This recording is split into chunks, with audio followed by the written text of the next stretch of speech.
L'accord de Paris est rentré en vigueur juste avant la COP22, qui a permis d'ailleurs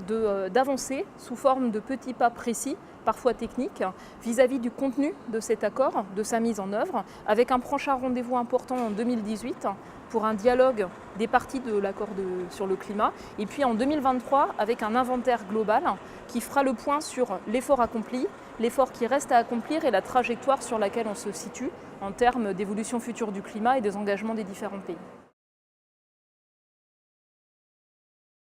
Sur la COP22, moi j'ai vu des avancées importantes sur un certain nombre de sujets, sur l'engagement des pays africains, c'était une COP africaine, sur un certain nombre de sujets, en particulier le développement des énergies renouvelables. J'ai vu également donc le traitement à très haut niveau de la question étroitement liée de l'eau et du changement climatique, et puis également un certain nombre d'actions vis-à-vis du changement climatique et des océans. Donc le premier rapport qui va être produit porte sur 1,5 degré de réchauffement global à l'invitation de l'accord de Paris. La structure a été définie et l'appel à hauteur est lancé. Début décembre à Monaco,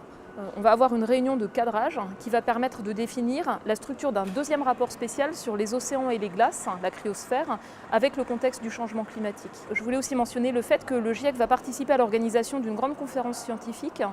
sur la question des villes et du changement climatique, et en particulier les villes porteuses de solutions, pour être plus résiliente et aussi pour construire un monde sobre en carbone, conformément à ce qui est nécessaire pour maîtriser l'évolution future du climat.